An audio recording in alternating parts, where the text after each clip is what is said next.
사랑하는 부산진교회 성도 여러분, 하나님의 은혜가 여러분의 삶의 자리에 함께 하시기를 축복합니다. 오늘 우리에게 주신 하나님의 말씀은 룻기 2장 14절로부터 23절까지의 말씀입니다. 식사할 때에 보아스가 룻에게 이르되 이리로 와서 떡을 먹으며 내 떡 조각을 초에 찍으라 하므로 룻이 곡식 베는 자 곁에 앉으니 그가 볶은 곡식을 주매 룻이 배불리 먹고 남았더라. 룻이 이삭을 주우러 일어날 때에 보아스가 자기 소년들에게 명령하여 이르되 그에게 곡식단 사이에서 줍게 하고 책망하지 말며 또 그를 위하여 곡식 다발에서 조금씩 뽑아 버려서 그에게 줍게 하고 꾸짖지 말라 하니라. 룻이 밭에서 저녁까지 줍고 그 주운 것을 떠니 보리가 한 에바쯤 되는지라. 그것을 가지고 성읍에 들어가서 시어머니에게 그 주운 것을 보이고 그가 배불리 먹고 남긴 것을 내어 시어머니에게 드리매 시어머니가 그에게 이르되 오늘 어디서 주었느냐 어디서 일을 하였느냐 너를 돌본 자에게 복이 있기를 원하노라 하니 룻이 누구에게서 일했는지를 시어머니에게 알게 하여 이르되 오늘 일하게 한 사람의 이름은 보아스니이다 하는지라. 나오미가 자기 며느리에게 이르되 그가 여호와로부터 복받기를 원하노라. 그가 살아있는 자와 죽은 자에게 은혜 베풀기를 그치지 아니하도다 하고 나오미가 또 그에게 이르되 그 사람은 우리와 가까우니 우리 기업을 물을 자 중에 하나니라 하니라. 모압 여인 룻이 이르되 그가 내게 또 이르기를 내 추수를 다 마치기까지 너는 내 소년들에게 가까이 있으라 하더이다 하니 나오미가 며느리 룻에게 이르되 내 딸아 너는 그의 소녀들과 함께 나가고 다른 밭에서 사람을 만나지 아니하는 것이 좋으니라 하는지라. 이에 룻이 보아스의 소년들에게 가까이 있어서 보리추수와 밀추수를 마치기까지 이삭을 주우며 그의 시어머니와 함께 거주하니라. 아멘. 룻기는 사막 가운데서 만난 오아시스와 같은 은혜로운 이야기입니다. 자신의 소견에 옳은 대로 행동하였던 사사시대의 율법과 사랑과 긍휼이 실천되는 베들레헴 마을의 이야기를 담고 있기 때문입니다. 모압에서 베들레헴으로 시어머니를 따라온 룻은 궁핍한 생활을 감내해야만 했습니다. 때가 마침 보리 추수였기 때문에 룻은 밭에 나가서 떨어진 이삭을 주워야겠다고 생각했습니다. 하나님의 섭리 가운데 룻의 발걸음은 보아스의 밭에 이르게 되었고 룻은 그 밭에서 이삭을 줍던 중에 밭 주인인 보아스의 눈에 띄게 되었습니다.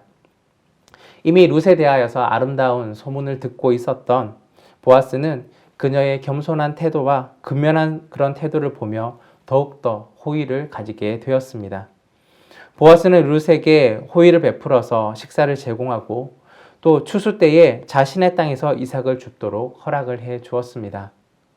단순히 허락한 것이 아니라 자신의 일꾼들에게 룻을 구박하지 말 것을 명령하였고 또 일부러 곡식을 땅에 떨어뜨려서 룻이 더 많은 이삭을 줍도록 뒤에서 도와주었습니다.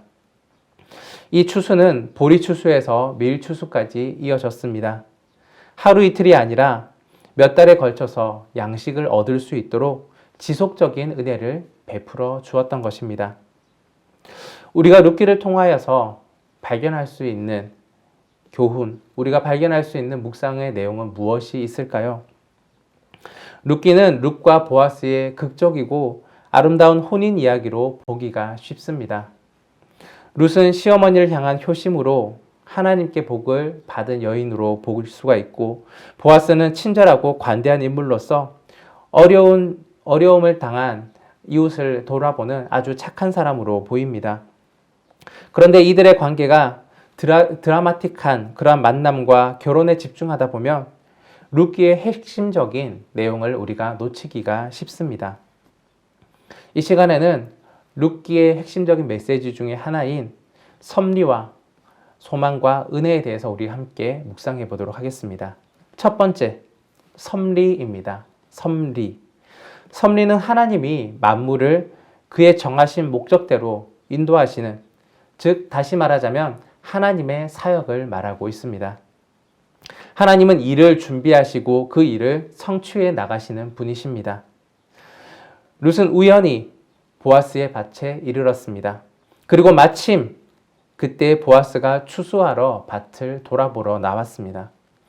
여기서 주목할 것은 룻과 보아스가 만나게 된 것이 인위적인 방법이 아니라는 것입니다. 서로 만날 것을 예상하지는 못하였습니다. 룻은 우연히 이른 곳이었고 마침 보아스가 같은 시간에 같은 장소에 나타난 것입니다. 이것이 바로 하나님이 개입하신 하나님의 섭리입니다. 룻기에는 초자연적인 이적들이 기록되어 있지는 않습니다. 그래서 하나님의 적극적인 개입이 드러나지 않는 책이기도 합니다. 하지만 하나님은 섬세하게 나오미와 룻의 삶에 개입하시고 보아스라는 유력한 인물을 그들을 위해 안배해 놓으셨습니다. 인간이 계획할지라도 주도하지 못한 일들, 하나님께서 이끌어 가시는 것입니다. 몰락했던 한 가정에 끊어졌던 자손의 계획들, 자손에 대한 그 은혜들이 하나님 안에서 이끌어져 나가고 있는 것입니다. 룻기 속에 감추어진 하나님의 섭리가 바로 이러한 것입니다. 하나님은 자기 백성을 구원하실 때에는 은밀하면서도 기적적인 섭리로 일하시기도 합니다.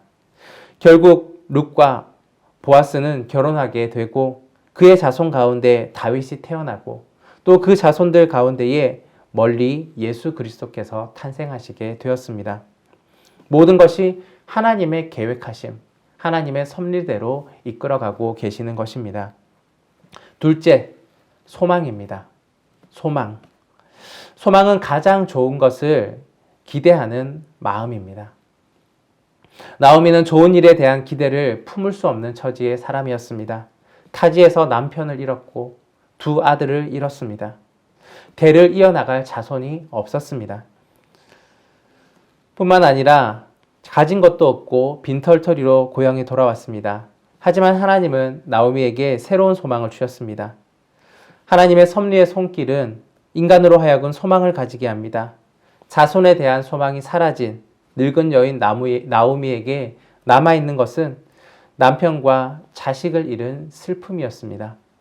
그리고 나오미 곁에 있는 사람은 모압 지방에서 함께 돌아온 며느리 룻이었습니다.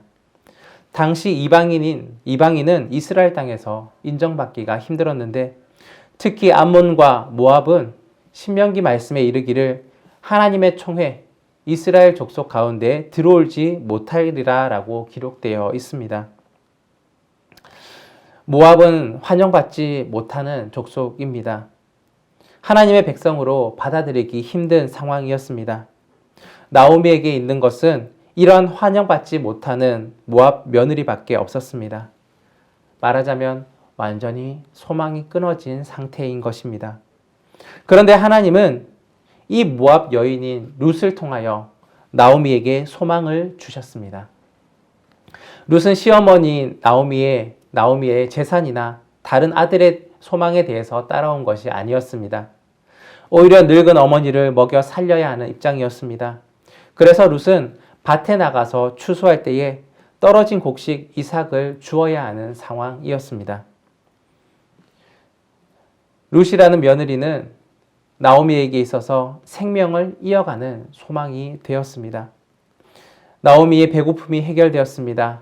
그뿐만 아니라 룻이 보아스와 만나게 되었고 그의 은혜를 입은 사실을 알게 되었을 때 나오미는 가문을 다시 일으킬 기업을 다시 일으킬 소망을 꿈꾸게 되었습니다. 이스라엘 법에는 가난으로 인해서 토지를 팔았을 때 그 기업을 물을 자가 와서 그것을 되찾아 줄 수 있도록 율법에 기록되어 있습니다. 레위기 25장 25절 말씀입니다. 만일 내 형제가 가난하여 그의 기업 중에 얼마를 팔았으면 그에게 가까운 기업 물을 자가 와서 그의 형제가 판 것을 물을 것이요. 아멘. 보아스는 나오미의 남편 엘리멜렉의 친족이며 기업을 물을 가까운 사람이었습니다.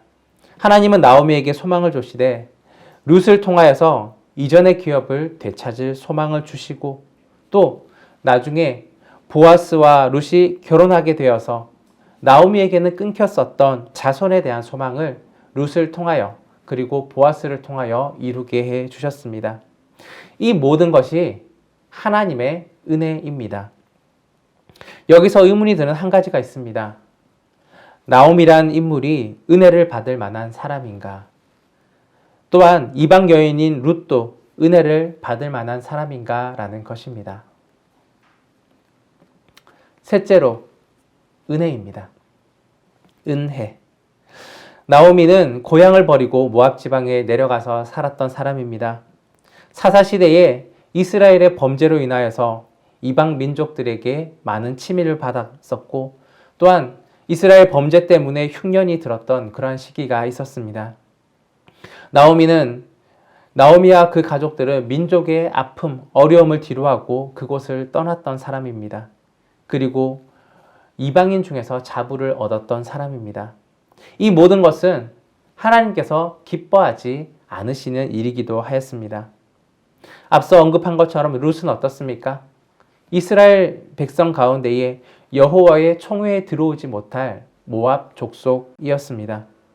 그런데 이 룻이 이스라엘 땅에 들어와서 유다 지파 베들레헴에서 유력한 사람 보아스를 만나게 되고 결국 결혼하게 이르고 그의 자손이 바로 다윗이 되고 또 그의 자손이 예수 그리스도가 되었습니다.